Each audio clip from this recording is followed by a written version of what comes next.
Alors, le haïku, c'est tout simplement, on peut dire que c'est le plus petit poème du monde. C'était inventé par les Japonais au XVIIe siècle. C'était quelque chose qui leur permettait d'une façon très libre d'exprimer des sentiments qui n'étaient pas la vie de cour, des choses comme ça, mais l'émotion qui était provoquée par la rencontre avec un élément de la nature. Très souvent dans le haïku, on parle des saisons. Ce qui nous intéressait, c'était avoir ce support du haïku, donc cette espèce de polaroid de la vie de tous les jours, qui à travers le passage des saisons nous permettait de parler du temps qui passe, notamment pour des enfants petits pour lesquels la notion du temps est un peu abstraite.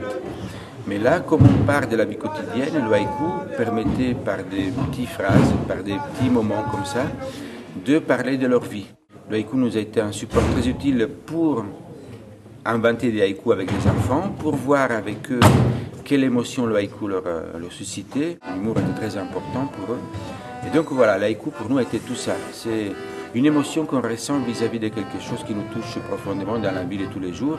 On est fiers dans le spectacle d'avoir des haïkus de grands poètes comme Kerouac, Bachot et des haïkus d'enfants. Voilà, ils sont côte à côte dans le spectacle. On ne perçoit pas la différence de qualité ou d'inspiration. On ne voulait pas faire non plus un récital des haïkus. Donc il y a beaucoup d'haïkus qui ne sont pas dits, ils sont joués directement. On a essayé de travailler le haïku, pas seulement dans l'énonciation du texte, mais dans le jeu. Voilà, ce qui a été pour nous le guide fondamental.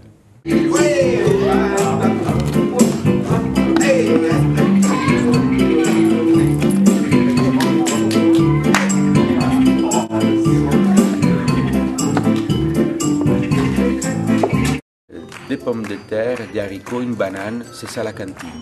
Voilà, c'était un haïku fait par les enfants et je trouve ça très juste. Voilà, en 3 lignes, ils arrivent à raconter un événement très important pour eux.